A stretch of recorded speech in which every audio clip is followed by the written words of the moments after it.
House Ways and Means member Nicole Malliotakis joins us now. Welcome, Congresswoman. Thank you for joining us. First, how did you get this done? Because the margin is so thin and the conference is not a monolith. So how'd you pull it off?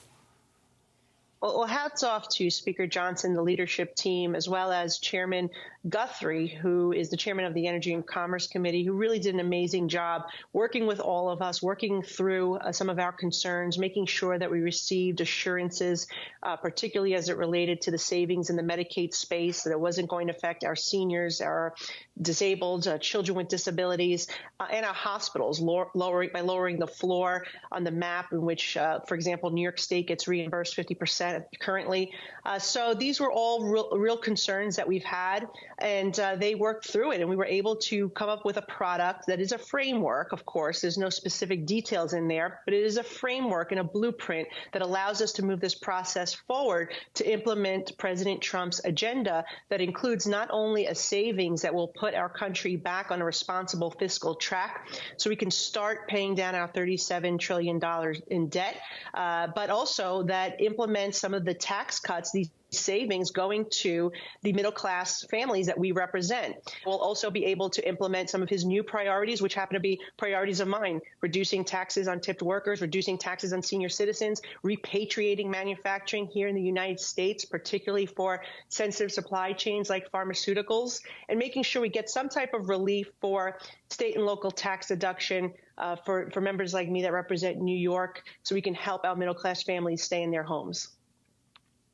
All right, Congresswoman, what do you think will be the hardest part of working this out with the Senate? I mean, given that failure is not an option, it's got to be worked out. Where do you think the sticking points may be?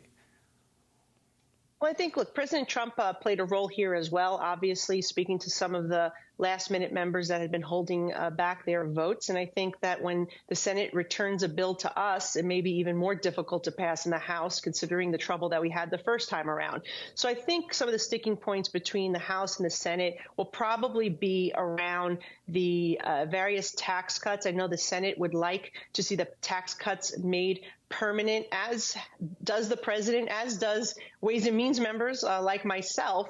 But the issue is we did not have enough instruction. We did not have enough of a top line for our committee to be able to make those tax cuts permanent, or even extend them for 10 years if we want to do the other priorities that are critically important for the middle class families that we represent, and the ones that the president talked about on the campaign trail. So we'll have to see how that all comes together.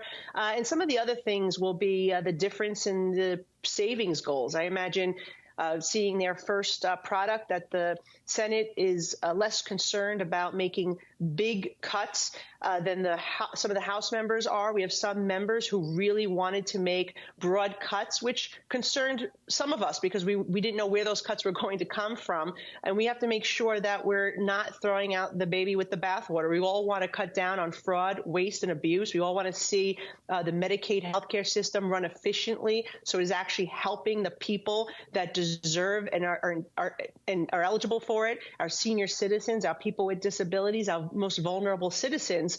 We want to make sure we preserve that. And unfortunately, when we make these large type of broad commitments, we don't want to see these unintended consequences. So we have to do this in a very thoughtful, deliberate manner. I like to say to do it with a scalpel and not a sledgehammer. And hopefully we'll come together and be able to pass a resolution that everyone can support so we can actually move into the details, the actual legislative writing that will spell out where everything's going to be coming from and what the benefits of the American people will be.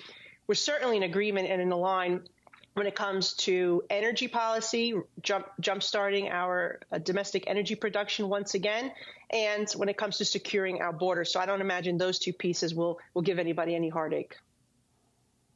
Well, I will say this so you don't have to, and that way I can get the emails. There would be no House majority if it weren't for California and New York Republicans. So SALT, my guess, is a non-negotiable. Nicole Malliotakis, thank you so much for joining us on a Sunday night. Thank you.